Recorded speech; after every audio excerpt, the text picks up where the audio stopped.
This is video 5 of Advaita Vedanta Non-dual Monism as taught by Sri Ramana Maharshi.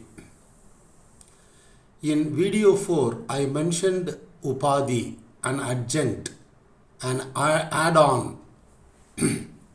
What is a Upadhi?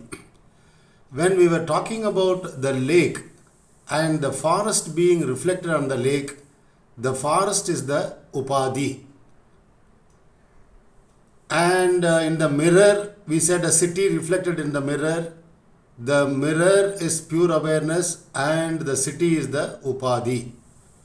I'll give you another example, traditional example. There is a prism. You know what a prism is?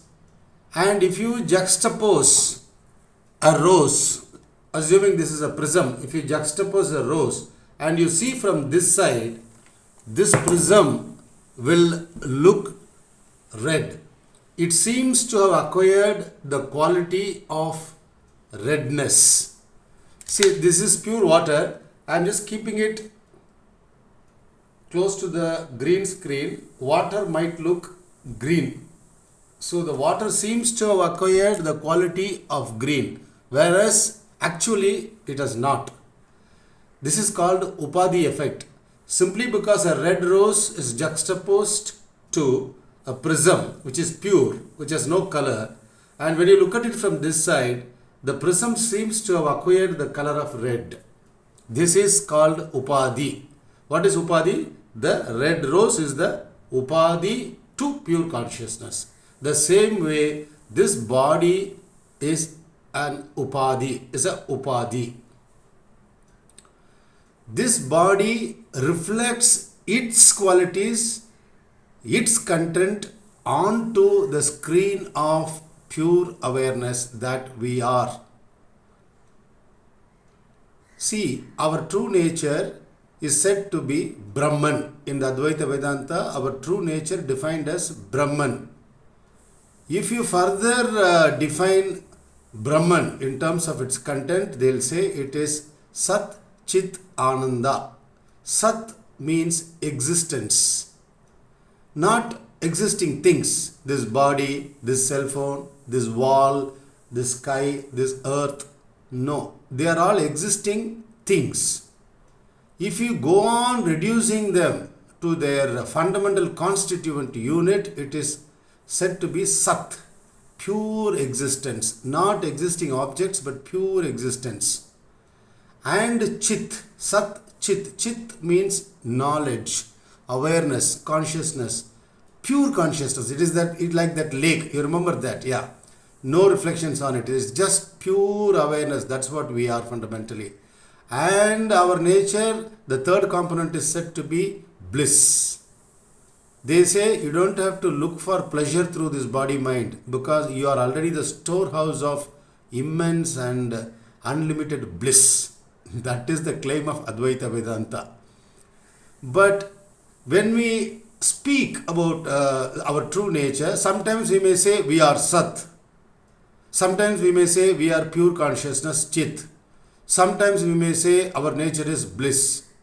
Here, what should be understood is that even if one aspect is mentioned, the other aspects are implied in it.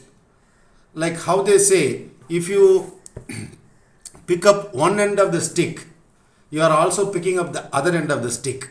The same way, if I say my true nature is consciousness, Sat is also included.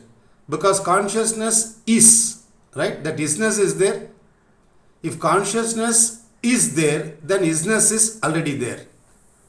If Sat, pure existence, is there, who will know that there is existence? The consciousness knows. So, Sat and Chit, they coexist always. Of course, bliss also coexists.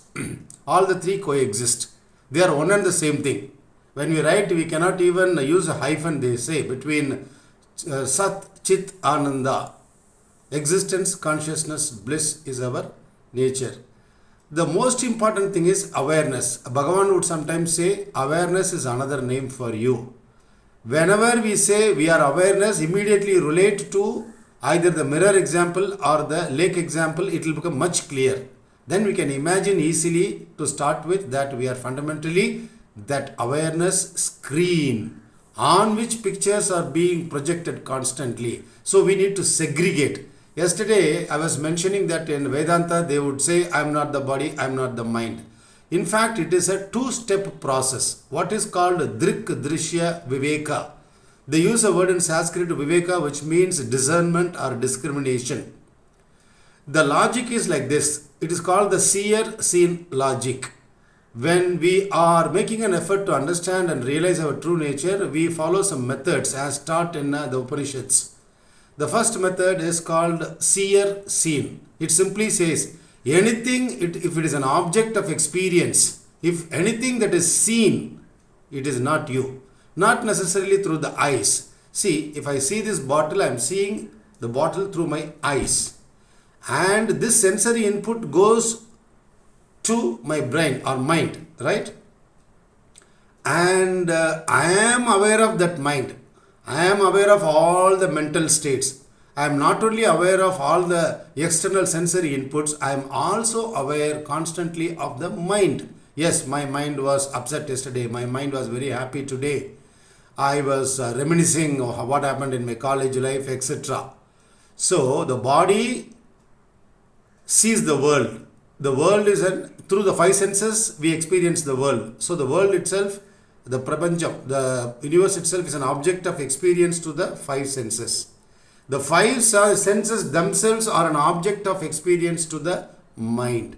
And the mind itself is an object of experience to the screen we are.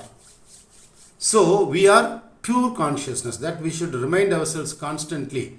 This is called separation of the seer and the seen. And Sri Bhagavan said, this discrimination should go on till the end. It must persist to the end. He says the initial discrimination of what is self, what is non-self, what is truth, what is non-truth, what is spirit, what is matter. This discrimination should persist to the end, says Sri Bhagavan. So, this is one of the important methods. What is the method? The method of Drik-drisya. Drik is the seer, Drishyam is the seen. Usually, we are confounded. We get confused as to what we are, because all the time the objects, the seen, are being projected onto our awareness constantly. You know, in Vedanta they tell an interesting story, I think maybe in recent times. Imagine a village. A father takes his son to a movie theater. He says, come, I'll show you. They are showing the movie Mahabharata. Come, we'll go and see. Okay, they start. On the way, the boy asks his father, Dad, you said movie theater. What is that? What is a movie? He said, there will be a screen, and on that screen, the movie will play. Okay, they went. By the time they went, they entered the cinema hall, the movie has already started. So the Mahabharata movie is already on. So the boy asks his dad, Dad, you said movie is, there will be a screen, and on the screen pictures will move. Yeah, I'm seeing pictures. Where is the screen? He said, behind the screen, behind the movie. Can you see that? He said, I see only Krishna standing there, Lord Krishna. Is it the screen? No, behind. Then he says, oh, Arjuna is standing there. Is it Arjuna? Is he the screen? No. Go behind. And there is a chariot. I see a chariot. Is that the screen? No. Still go inside. Go back. He says, there are soldiers fighting. Is it the screen? No. Go still behind. Then the boy says, I see the sky. Is that the screen? No, still behind. How will the boy know? This is what happens to us.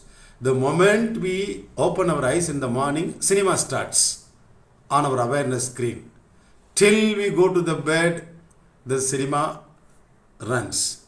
Even after sleeping a little bit, the dream cinema runs on our awareness screen.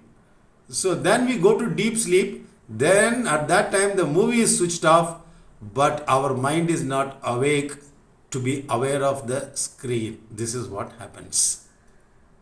So this we should Keep in mind, we are only pure awareness screen. And I was talking about dhyana, meditation being a fight. Bhagavan said, dhyana means fight only. And in many places he has said, we need strength of mind to realize our true nature. In one of the songs in supplement of 40 verses, he says, although all the scriptures are saying, they are dinning it into your ears that you are that, you are that, you are that. So instead of accepting and making a choice as to who you are, you go on saying, I am Atma, I am not this body, mind. This shows that you lack the strength of mind, he says. And in another place, I think in the Upanishads also somewhere it is said that for a person who lacks the strength of mind, he cannot attain this Atma. So it's very, very important to have a neutral, psychological, assertive state. Assertive psychology is nothing but being fair to ourselves, being fair to others. Here in this context, it means having the neutral self-esteem. If we feel low about ourselves, we will not accept this truth that Tatvam Asi. We will not accept. If you are puffed up also, we will miss the point. If you have a conceited ego also, we will miss the point. So we need to be neutral and think about why did the sages say Tatvam Asi, that thou art, Aham Brahmasmi. Why did they say that? So we need to contemplate that. And yesterday when I was showing a book and saying that our attention should not go outward, our attention should go inward, not backward, inward. Okay.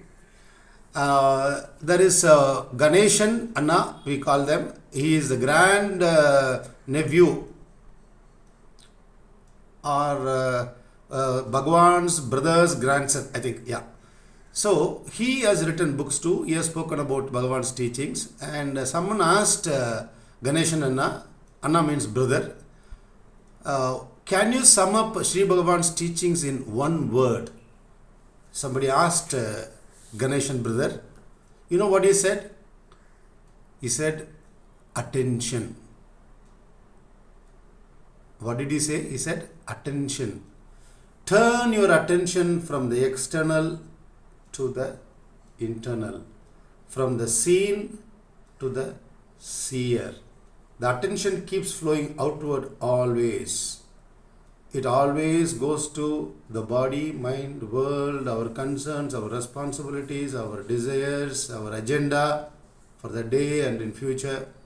So you pull back your attention and turn inward through Vicharam, Atma Vicharam, self-inquiry. Who am I? Oh, there is a thought here now about going to office tomorrow or having a holiday next week. Now this thought occurs to whom? To me.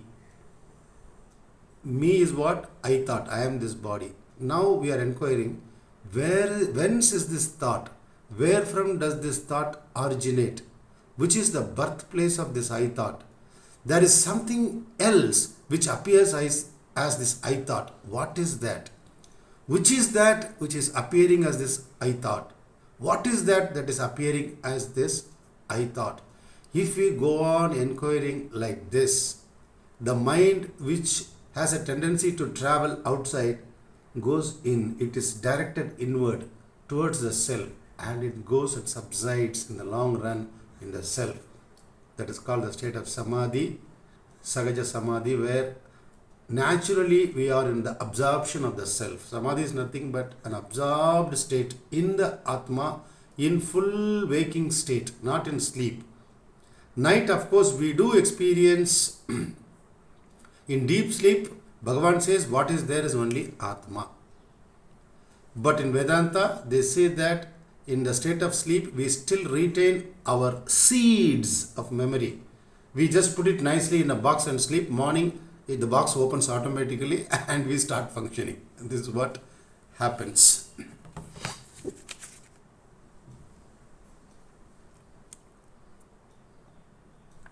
Yeah, I think we'll proceed in the next video.